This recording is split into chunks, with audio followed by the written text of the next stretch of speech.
When it comes to taking photos and recording videos, there's one filter that you must have in your camera bag, and that is the neutral density filter. In this tutorial, we will cover all you need to know about this filter.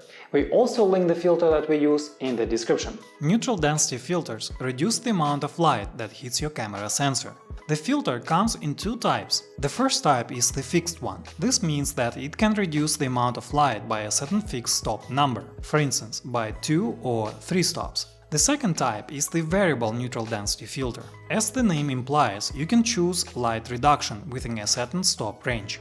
For instance, it can be from 2 to 8 stops. We use our neutral density filter primarily in two situations. The first scenario is when we take long exposure shots of moving objects. Long exposure means a slow shutter speed in the realm of 1 to 30 seconds. For instance, here's a long exposure image of Ellicala Waterfall in West Virginia. There is a swirl of water that Ellicala Waterfall is famous for. To capture this swirl, a slow shutter speed is a must. I would say that at least 5 to 6 seconds, if not more. Also, the long exposure setting would allow me to create silky smooth, beautiful water of the falls as well. It was daylight at that time. Even if I cranked up my f-stop to the max, I would still not have gotten this shot. The water flow would have been too sharp with droplets visible all over the place. Instead, I use my neutral density filter with several stops down to produce this shot.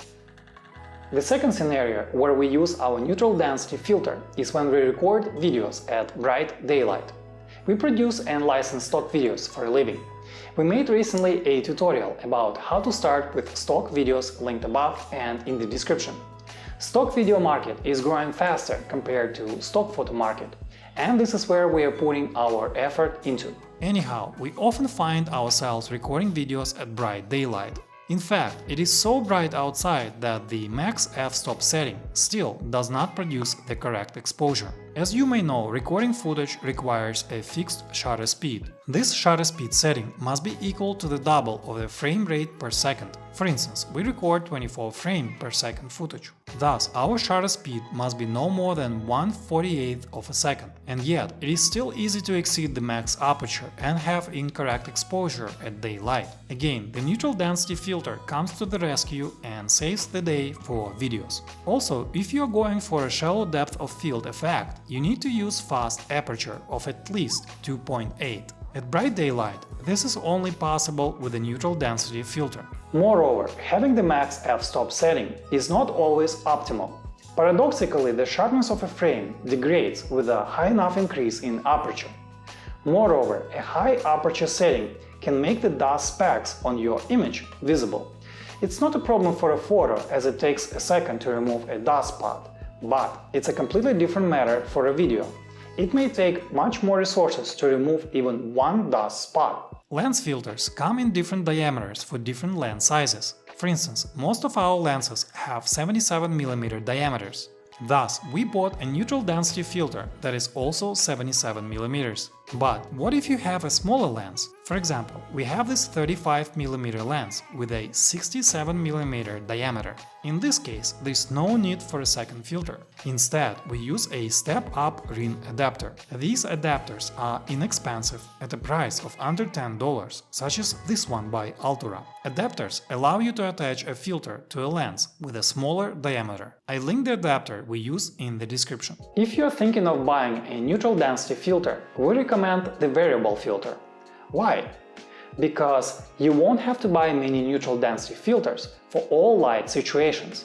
We hate carrying excessive loads in our camera bags.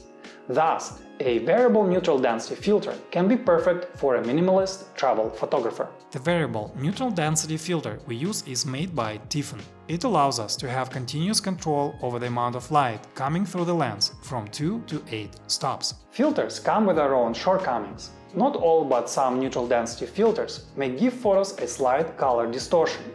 But it's relatively easy to correct this color cast through white balance settings in post-processing. Also, as always, putting more glass in front of your lens will affect the sharpness of the end product. There's nothing you can do other than to choose a high-quality filter. In our experience, Tiffen provides a good balance between price and quality. That'll be it for this tutorial. I hope you learned something new today, and you will look into neutral density filters. Please give this video a like and subscribe to our channel. We often post photography tutorials and travel guides. Thanks for watching!